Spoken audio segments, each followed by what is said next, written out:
असीमित और अद्वितीय और अतुल्य परमेश्वर पिता को धन्यवाद देते हैं। एक बार फिर परमेश्वर ने हमें यह अनुग्रह दिया है कि हम आगामी वर्षों में कलीसिया और विश्व के अंदर प्रभु भक्तों के साथ में किस प्रकार की आत्मिक घटनाएं घटेंगी, इस बात पर विचार करने के लिए प्रभु ने दर्शन की वादियों पर जाने का फिर एक बार अनुग्रह दिया। और आज हम दर्शन के एक ऐसे आयाम को आपके सामने रखना चाहते हैं जहां पर भविष्य में कलीसिया को परमेश्वर किस दिशा पर मोड़ देगा। एक दर्शन मई महीने की 20 तारीख को दोपहर दार्शनिक दर्शन देखता है कि उसे संपूर्ण पृथ्वी दिखाई दे रही है, ग्लोब, और इस पृथ्वी के चारों तरफ स्वर्ग से एक आग का गोला आया और जैसे पृथ्वी सूरज के चक्कर काटती है, इसी तरीके से ये आग का गोला इस पृथ्वी के चारों तरफ चक्कर काट रहा है। और ये आग बर्बादी की आग नहीं है, वरन ये पवित्र आत्मा की आग है। और भविष्यवाणी के वचन के अनुसार अब तक भारी मात्रा में लोगों को आग का बपतिस्मा दे दिया गया है और बहुत से लोग जो अपने जीवन की तैयारी में हैं, ये अग्नि का गोला उन्हें देख रहा है कि किसके ऊपर अग्नि बरसाई जा सकती है और इस अग्नि को कौन है जो स्वीकार करने की लालसा रखते हैं, इच्छा रखते हैं। प्रथम प्रेम जब परमेश्वर ने दिखाया तो वह हर एक को अपनी ओर से दया दिखाते रहे, परंतु अब जब पवित्र आत्मा की अग्नि की बात है तो यहां वे सबके साथ ऐसा नहीं करेंगे, वरन अग्नि केवल उन्हीं जीवनों पर आएगी जो कहीं ना कहीं अपने आप को तैयार किए हुए हैं।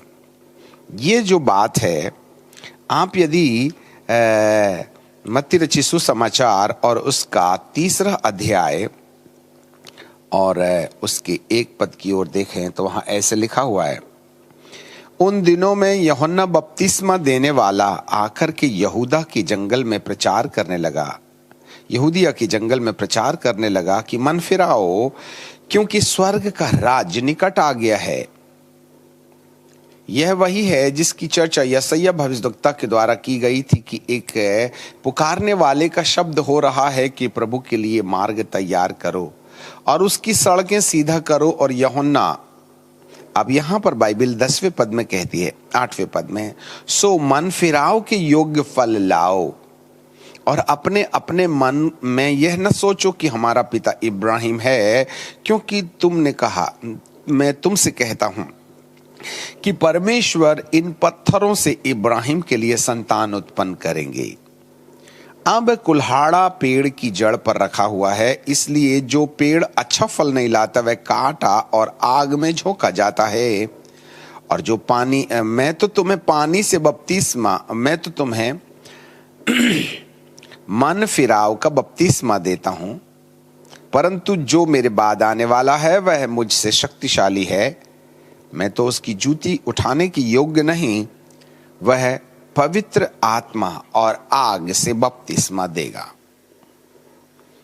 अब यहां पर जो भविष्यवाणी के वचन मिल रहे हैं वो ये है कि यूहन्ना बपतिस्मा देने वाला जो दर्शन दिखाता है कि जिस प्रभु यीशु मसीह के आने के पहले वह राजमार्ग तैयार करने के लिए आता है, वह प्रभु का परिचय इस प्रकार से देते हैं, मैं तो तुम्हें पानी से बपतिस्मा देता हूं, परंतु जो मेरे बाद आने वाला है वह तुम्हें पवित्र आत्मा और आग से बपतिस्मा देगा।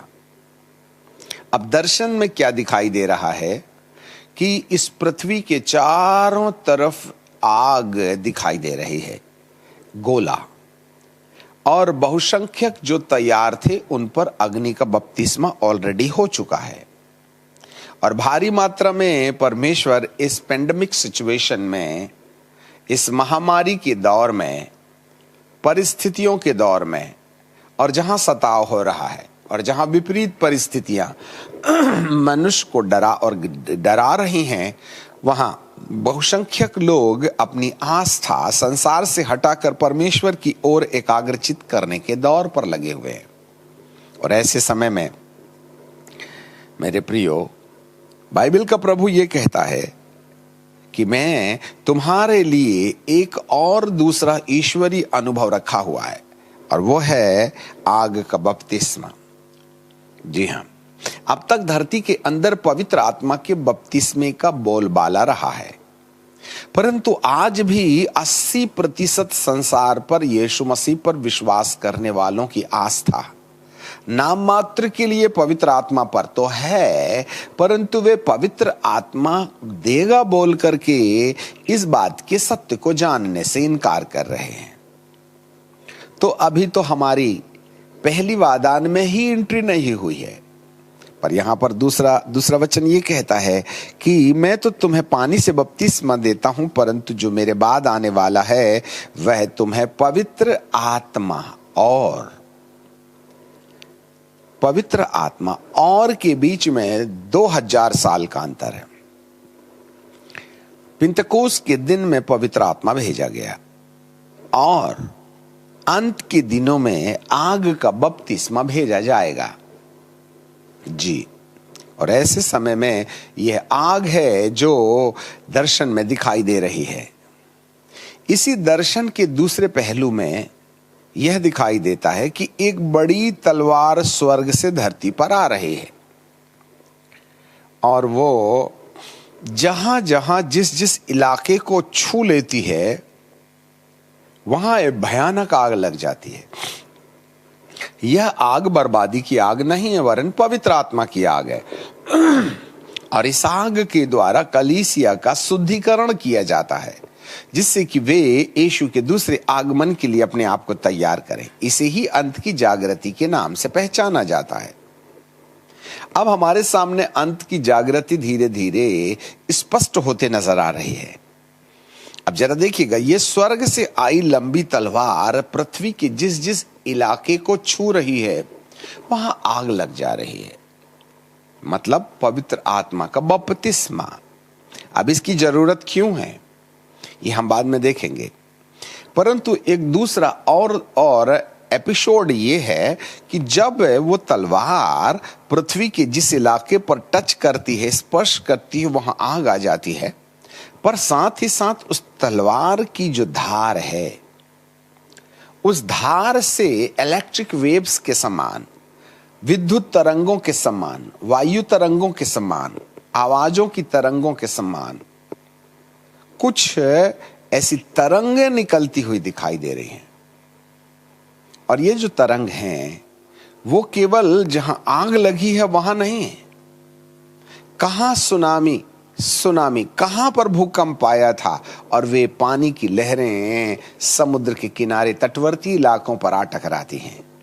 कुछ इसी तरीके से इस तलवार से वेव्स निकल रही, तरंगे निकल रही हैं, और इन तरंगों का प्रभाव जहां तलवार टच कर रही है वहां से लेकर के 100 किलोमीटर दूर तक के रेडियस में ये तरंगें दिखाई दे रही हैं। उन तरंगों के प्रभाव में जो लोग आ रहे हैं वे सब पश्चाताप करना शुरू कर दे रहे हैं। वे अपने छाती पीटना शुरू कर दे रहे हैं कि हे प्रभु, हमने पाप किया है। वे एक दूसरे से क्षमा याचना कर रहे हैं, वे एक दूसरे से माफी मांग रहे हैं, और प्रभु उनके अंदर पश्चाताप की आत्मा भेज रहा है। जैसे मान लीजिए कोई एक शहर है जहां पर 2000 लोग सभाओं में आए हुए हैं, और वहां पवित्र आत्मा की आग उतर आई, और वो तलवार जिसमें आग थी उसकी तरंगें 100 किलोमीटर तक गई। तो इन 100 किलोमीटर की रेडियस में जहां कहीं जो भी लोग इस तरंग के संपर्क में जा रहे हैं उनका जीवन बदलते जा रहा है। वे पवित्र आत्मा पाते चले जा रहे हैं। सबसे पहले तो वे पश्चाताप करना शुरू करते हैं, हे प्रभु हमारे पापों को क्षमा करो। फिर उसके बाद में वे पवित्र आत्मा पाना शुरू कर देते हैं। फिर उसके बाद में उनके जीवन में परिवर्तन आने लगता है। इस तरीके से पश्चाताप, पवित्र आत्मा और पवित्र जीवन की शुरुआत के लक्षण इस तलवार की तरंगों के द्वारा देखे जा रहे हैं। यह है अंत के दिनों की जागृति। अब तक हमने पवित्र आत्मा के बपतिस्मे की कहानी बहुत सुनी हुई है, परंतु अब हम पवित्र आत्मा के आग के बपतिस्मे की सच्चाई देखेंगे। अब वास्तव में देखा जाए तो ये आग का बपतिस्मा है क्या चीज, जरा देखिएगा इसकी जरूरत क्यों पड़ती है। इसी मत्ती के किताब के 3 अध्याय के 12वें पद में लिखा है, और वह उसका सूप उसके हाथ में है। सूप एक ऐसा बांस की कमची से बना हुआ एक यंत्र होता है जिसमें गेहूं को रख कर के पछोड़ा जाता है और इसमें से कंकर और भूसी अलग की जाती है, अच्छे दाने अलग किए जाते हैं, नीचे कंकर बाहर निकल जाता है। ये बहनें लोग इसको इस्तेमाल करती हैं। सूप, सुपड़ा, सूपा, अलग अलग नाम है, लकड़ी का बना होता है, उसको यूं यूं हिला करके यूं यूं करते हैं।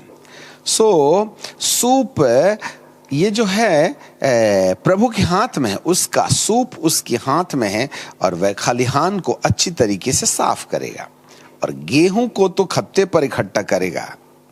जरा गेहूं की छटाई होगी यहां पर, और भूसी को वह आग में जला करके, जो बुझने की नहीं, आग में जलाएगा जो बुझने की नहीं। गेहूं को हम खेत से काट के ले आते हैं और खलिहान में, थ्रेसिंग फ्लोर, वहां रख करके उसे पैर के नीचे, बैलों के पैरों तले उनको रौंदा जाता है। बैल उस खलिहान पर डले पुलों के ऊपर चलते हैं, उसके ऊपर बैलगाड़ी भी रखती है, इसके रोलर उसके ऊपर चलाते हैं। आजकल तो आधुनिक जमाना आ गया है और हम ट्रैक्टर उसके ऊपर चला देते हैं, और आधुनिक जमाना ये आ गया है कि कुछ मशीनें आ गई हैं जिसमें पूला डाल दिया जाए तो घास अलग निकल जाता है, डंठल अलग निकल जाता है, गेहूं छनकल के अलग निकल जाता है। मेरा प्रभु आज की आधुनिक कहानी के बारे में नहीं बता रहे, वो तो उस युग के तार में उन्होंने जो बातें कही थी हमें उस आयाम में समझना होगा। तो एक किसान खेत काट के ले आता है और उसको खलिहान में रख देता है। ये खलिहान कलीसिया है जहां से अन्य जाति लोग काट काट करके लाए गए और वहां एक डंप कर दिया गया, उनका एक खलिहान का एक ऐसा ऊंचाई पर जमा दिया गया है जी। फिर उसमें से कुछ निकाल करके मैदान में फैलाया जाता है। नंबर 1 सुखाया जाता है, नंबर 2 एंड देन फिर उसके बाद में बैलगाड़ी, बैल मंडी और बैल के पैरों के नीचे उसको रौंदा जाता है। आपको जानकारी मिले 2020 से लेकर के अब 2021 के दौरान तक मानो ये बैलों के नीचे ये जो कलीसियाओं को रौंदा जाना है, उसके पीछे एक ही उद्देश्य है कि कलीसिया जो झाड़ पेड़ के साथ में जो भूसी से लिपटी हुई है उसमें से दाना निकाल के अलग करे। जो गेहूं का पेड़ का जो डंठल बचा रहेगा उसको अलग करे। गेहूं के ऊपर जो सैल या कवच या भूसी रहती है उसको बैलों के खुर अपने पैरों से कुचलें और गेहूं पिचिक करके बाहर आए और भूसी अलग हो जाए। इस प्रकार का कार्यक्रम 2020 और 21 में चलते रहा है। आगे और भी जाने की संभावनाएं हैं, परंतु भविष्य में क्या होगा कि जब ये बैल उस गेहूं के पेड़ के, गेहूं की जो पौधे हैं जो सूख करके तैयार हो गए हैं, उसके ऊपर चल चल के उनको पूरी तरीके से मिस दिया जाएगा, कुचल दिया जाएगा, तब हर भूसी से ये गेहूं निकल के बाहर आ जाएगा। एंड देन फिर इसके बाद एक सूप की आवश्यकता होगी। सूप से तो सबसे पहले पौधे को अलग कर दिया जाएगा, देन फिर उसके बाद में हवा दे करके उस पौधे को, उस भूसी को अलग किया जाएगा और गेहूं को अलग किया जाएगा। और वो गेहूं को खत्ते पर इकट्ठा करेगा और जो भूसी है इसको अलग कर देगा। यही कार्यक्रम 2020-21 में रौंदने का काम हुआ। 22 में भी पॉसिबिलिटी है, क्योंकि आने वाले समय में विपत्तियों को रोका नहीं जा सकता है, क्योंकि अभी भी कुछ ऐसे पौधे हैं जिन्होंने गेहूं के दानों के भूसी के समान अपने आप में समेट के रखा हुआ है और वे उसे छोड़ने तैयार नहीं है। आगामी दिनों में कुछ विपरीत परिस्थितियां और होंगी जहां पर परमेश्वर कहीं ना कहीं गेहूं को अलग करने का उपाय करेगा। और जब गेहूं अलग कर दिया जाएगा तब जो सेल है, चिप है, जो भूसियां हैं, उसको आग में झोंकने के लिए अलग कर दिया जाएगा। यहां पर बाइबल का परमेश्वर हमें इस प्रकार से बताते हैं, ये आग, यही है वह आग। यदि हम आज एक भी जीवन के अंधे में देखें, हम प्रभु पर प्रार्थना करते हैं, प्रभु पर विश्वास करते हैं, प्रभु से प्रार्थना करते हैं, परमेश्वर का वचन पढ़ते हैं, सुनते भी हैं, सुनाते भी हैं। परमेश्वर ने अपने अनुग्रह से पवित्र आत्मा के बपतिस्मे के आधार पर हमको 9 वरदानों में से वरदान भी दे दिया है। किसी को बोलने का वरदान है, किसी को गाने का वरदान है, किसी को ज्ञान का वरदान है, किसी को बुद्धि का वरदान है, कोई भविष्यवाणी कर रहा है। ये सब अपने आप में पवित्र आत्मा के बपतिस्मे को प्राप्त किए जाने के नतीजे हैं। परंतु इन सब बातों के बाद भी मनुष्य के जीवन के अंदर में उनके आचरण में पाई जाने वाली, जिसको प्रैक्टिसेस कहते हैं, DNA, हेरिडिटी, अनुवांशिकता। कुत्ते की दुम को कितने साल पोंगरी में डालो, तिरछी की तिरछी। विश्वास करने वालों की जिंदगी में आज भी वे पुराने आचरण पाए जाते हैं जो विश्वास में आने से पहले हमारे जीवन के अंदर पाए जाते थे। पहले हम बाहरी राजनीति खेलते थे, आजकल हम अंदरूनी राजनीति खेलने लगे हैं। पहले हम राजनीतिक नेताओं के साथ अपने आप को प्रसिद्ध करने का उपाय किया करते थे, जिससे कि लोग आपको जानने लगे और जब आप इलेक्शन में खड़े हो जाएं तो वोट आपको मिले। वैसे ही चर्च में आने के बावजूद भी कई लोग अपनी उपलब्धियों को अपने नेम और फेम के लिए खड़े रहते हैं, जिससे कि लोग उनको जानने लगे, उनका अपना परिचय हो गई। ये ख्वाहिश हमारा DNA है, ये हमारी हेरिडिटी है, ये हमारे अंदर पाया जाने वाला वो आचरण है जो प्रारंभ से ही पाया जाता था। रूप बदल गया है, आचरण वैसा ही है, उसका कपड़ा बदल गया। पहली बाहरी राजनीति थी, आजकल अंदरूनी राजनीति है। पहले हम बाहर रह करके माँ बाप का अपमान किया करते थे, आजकल हम अंदर रह करके अपमान करते हैं। पहले हम गंदी किस्म की गालियां बकते थे, आजकल सफिस्टिकेटेड लैंग्वेज में हम गालियां बकना शुरू कर देते हैं। हमारी जिंदगी के अंदर आचरण में परिवर्तन नहीं आया, हमारी आदतें बनी रही। क्या करें, कहते हैं ना, आदत से लाचार है।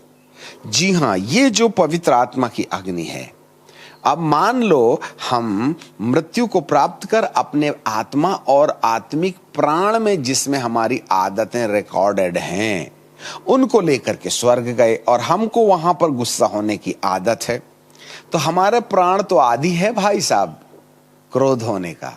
हमारे प्राण तो आदि हैं झगड़ा करने के, हमारे प्राण तो आदि हैं किसी और काम करने की जो वचन के खिलाफ में है। यदि आत्मा और प्राण उसी आदत को लेके स्वर्ग चला गया तो स्वर्ग में भी हम वही करेंगे जो धरती पर कर रहे थे। तो ऐसे समय में स्वर्ग का परमेश्वर कहता, मैं अकेला ही अच्छा था, इनको लाकर के मैंने स्वर्ग में और गंदगी फैलाने वाला माध्यम बना लिया।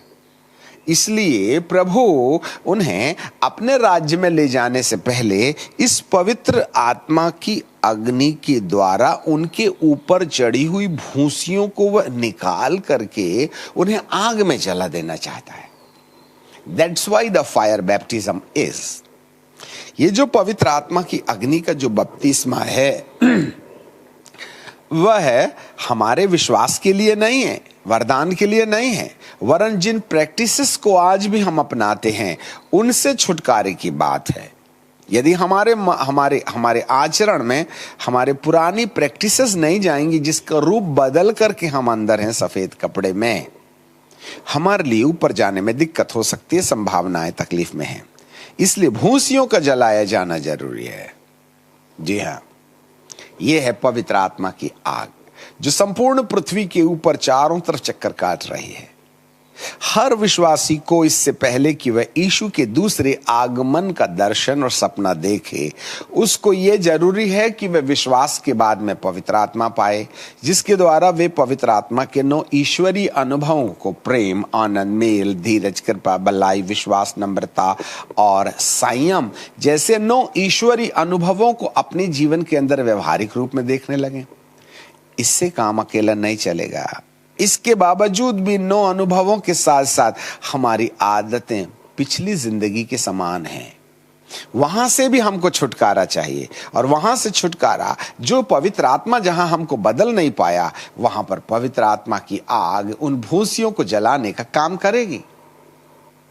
चर्च की राजनीति, एक दूसरे के प्रति बैर, लोभ, अंदर ही अंदर मनुष्य के अंदर परमेश्वर के काम को बड़े व्यापक रूप में देख करके अपने मन की प्रसिद्धि की भावनाएं जो अंदर छुपी हुई हैं, जी हाँ, ये हमें समझ में नहीं आता है। यह स्पिरिचुअल जो प्राइड है, आत्मिक घमंड जो है, वह हमें दिखाई नहीं देता है। जी, और ऐसे समय में बहुत सी चीजें हैं जो मनुष्य को जान नहीं पड़ती हैं कि मैं गलत कर रहा हूं। वहां पर यह पवित्र आत्मा उन भूसियों को पवित्र आत्मा की आग उन भूसियों को जला करके राख करेगी, और इस आग के द्वारा फिर हमारी जिंदगी में दोबारा पाप नहीं करने की जो इच्छा आ जाएगी। जी हां, जहां पर प्रभु जी कहेंगे ना, अब तुम सिद्ध बन चुके हो। इसी तरीके से बाबा पौलुस अपने वक्तव्य में लिखते हैं, जैसे मुझे याद आ रहा है, यदि मैं आपके लिए जरा देखें, मुझे निकालना होगा,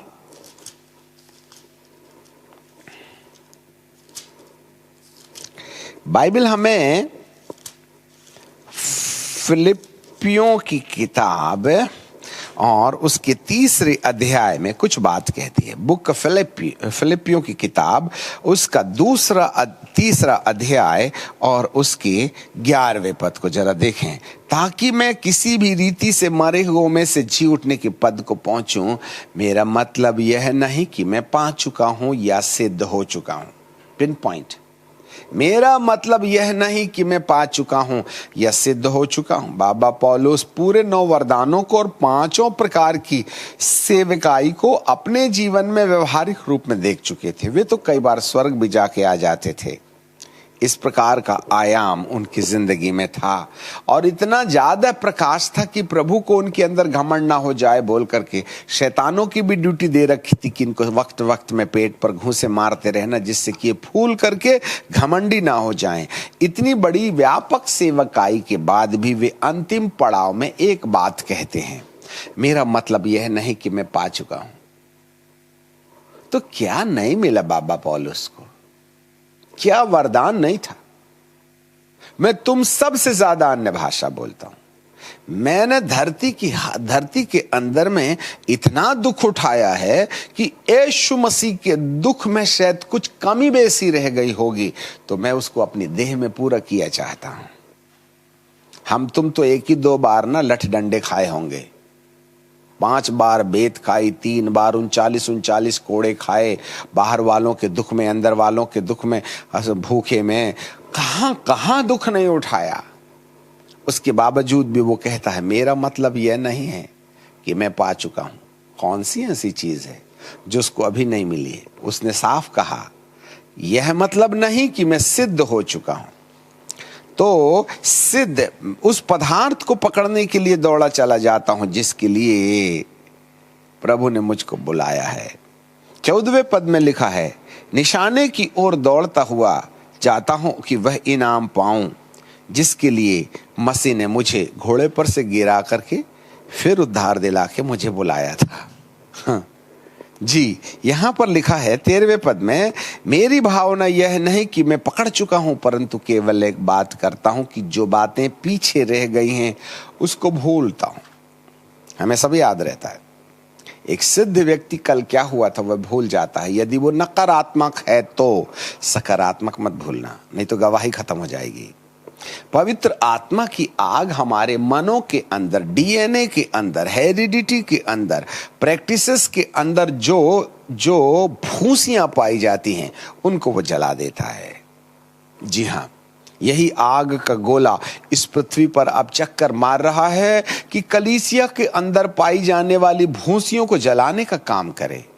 और जब जिस भी व्यक्ति की जिंदगी में आग आकर के भूसी जलाने का काम कर चुकेगी, तब वह उसको नमकीना कर देगी। ये स्वाद पैदा करने का कारण है। एक पद मुझे याद आता है, मरकुस रचित सुसमाचार उसका 9वां अध्याय और उसके 49, वहां लिखा है, हर एक जन आग से नमकीन किया जाता है। नमक अच्छा है, और यदि नमक की नमकीनी जाती रही तो वह किस से स्वादिष्ट करोगे?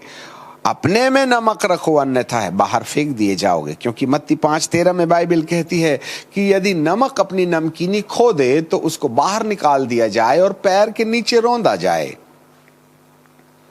और मनुष्य को नमकीना बनाने में पवित्र आत्मा का हाथ है। हम धरती के लिए स्वादिष्ट हो जाएंगे जब पवित्र आत्मा की आग हमारे जीवन पर आएगी। दर्शन का दूसरा रूप है जब कलीसिया में पवित्र आत्मा की आग उतरेगी। जब किसी व्यक्ति के अंदर में पवित्र आत्मा की आग उतरेगी, तब उसके डीएनए से छुटकारा प्राप्त वाले जीवन से प्रभु पवित्र आत्मा की तरंगे, तलवार से जैसे तरंगे निकल रही हैं ना, वो तरंगे अड़ोस पड़ोस के लोगों को छूते और छूते चली जाएंगी, और वे निरंतर कहीं ना कहीं अपने आप में बदलते चले जाएंगे। परंतु बदलाव कहाँ होगा, थोड़ा ये भी सोच लीजिएगा। बदलाव होगा पश्चाताप से। The repentance is the first requirement for the revival. और आज धरती के अंदर में मसीही विश्वासी जगत ने हाइपोग्रेस के चक्कर में 99% लोगों ने पश्चाताप का बहिष्कार किया है। उन्हें न गलती का एहसास होता है और ना ही वे गलती मानने के लिए तैयार हैं, वरन अपने आप को साहूकार साबित करने के लिए वे हर कुश्तियां लड़ सकते, परंतु वे इस बात को मानने के लिए तैयार नहीं कि हमसे गलती हो गई है। गलती तो केवल वो मानता है जिसके अंदर पश्चाताप की आत्मा आती है। और आगामी दिनों के अंदर में लोग वरदानों के पीछे नहीं, अपना रिश्ता ठीक करने के लिए दौड़ेंगे। उनके अंदर में आत्मगिलानी की आत्मा उतरेगी। हे प्रभु, मैंने किसको किसको चोट दिया है तो मुझे क्षमा कर दे। मैंने माँ बाप का अपमान किया है, मैंने पत्नी के साथ दुर्व्यवहार किया है। हे प्रभु जी, मैंने कलीसिया में ये गलत काम किए। प्रभु, मैंने बाहर में ये गलत काम किए। ये बिल्कुल पिक्चर की तरह हमारी आंखों के सामने ये सत्यता आती नजर आएगी। जी हाँ, ऐसे समय में बाइबल का परमेश्वर कहता है कि मैं लोगों के अंदर पाई जाने वाली भूसियों को नष्ट करने की पहली वादान जहां लोग पश्चाताप करना शुरू कर देंगे। ये कुछ होगा आगामी दिनों। ये तलवार से निकलने वाली तरंगें, ये सेकंड एपिसोड है। परंतु पवित्र आत्मा की अग्नि व्यक्ति के ऊपर में, याजक के ऊपर में, कलीसिया के ऊपर में उतरने से जो गंदगी पाई जाती है, उस गंदगी को वो साफ करेगा, उन चिपों को, उन भूसियों को अलग करेगा, जो आग उसे जला के राख कर देगी। This is going to be happen in the future time. ये दर्शन 20 मई 2021 को प्राप्त हुआ। आगामी 22, 23, 24 इन वर्षों के अंदर पवित्र आत्मा का एक भारी आंदोलन धरती पर दिखाई देगा, परंतु सबके जीवन पर नहीं, वरन जो अपने आप को बदलने के लिए अपने आप में उपलब्ध हैं, ऐसे लोगों के लिए प्रथम वर्षा के अंतर्गत परमेश्वर ने ए से लेकर के जेड लोगों के साथ में अपनी महिमा की। वह लोगों के घर अपने भक्तों को भेजते रहा, वह गांव-गांव, घर-घर जाकर के चंगाई देता रहा। परंतु अब जो पवित्र आत्मा की अग्नि का बपतिस्मा होगा, उसमें प्रभु अपने तरफ से प्रयास नहीं करेंगे, वरन हमको चल के प्रभु के पास आना पड़ेगा। हमें खुद अपना समर्पण करना पड़ेगा। पहले चंगाई के लिए हमें केवल विश्वास करना पड़ता। जो लोग विश्वास नहीं भी करते थे तो उनको प्रभु भक्तों की प्रार्थना के द्वारा चंगा कर दिया करते थे, परंतु अब नहीं चलेगा। हालेलुया। मेरा परमेश्वर आपके मन की आंखों को खोले। क्या आप उस अग्नि के बपतिस्मा को पाने के लिए तैयार हैं? क्या आप चाहते हैं कि वो पृथ्वी के चारों तरफ चक्कर मारने वाला आग का गोला आपकी जिंदगी की भूसियों को जला के राख करे? क्या आप चाहते हैं कि वो तलवार आपके ऊपर आए और आपका जीवन उन तरंगों में बदल जाए जो अड़ोस पड़ोस के लोगों के लिए जिंदगी बदलने की वेव्स बन जाए, तरंगे बन जाएं? तो आज ही अपने आप को तैयार करें और इस भविष्यवाणी के ऊपर में विचार और विश्वास करें जो बाइबल के आधार पर दी जाती है, क्योंकि मैं तो तुम्हें पानी से बपतिस्मा देता हूं, परंतु जो मेरे बाद आने वाला है वह तुम्हें पवित्र आत्मा और आग से बपतिस्मा देगा। परमेश्वर आपकी आंखें खोले, दुआ मांगे। सनातन सनातन काल के विराट परमेश्वर, ये बातें अब पूरी होने का वक्त आ गया है, इसलिए हमारे सनातन यीशु हम सबके ऊपर ऐसा उपकार करें कि हम तमाम संसारवाद की बातों से कहीं परे प्यारे पिताजी आपकी दया में बने रहें और पवित्र आत्मा को अपनी जिंदगी में पूरा काम करने का अवसर दें कि वे हमारे मन की तैयारी करें और हम पवित्र आत्मा की आग जो हमारी भूसियों को, जो हमारी प्रैक्टिसेस है, जो हमारा डीएनए है, जिन आदतों में हम उलझे हुए हैं, उन आदतों से हमें छुटकारा मिलने पाए। बाप, हम आपको धन्यवाद देते हैं, आपको महिमा आदर सम्मान देते हैं। यीशु नासरी के नाम से मांग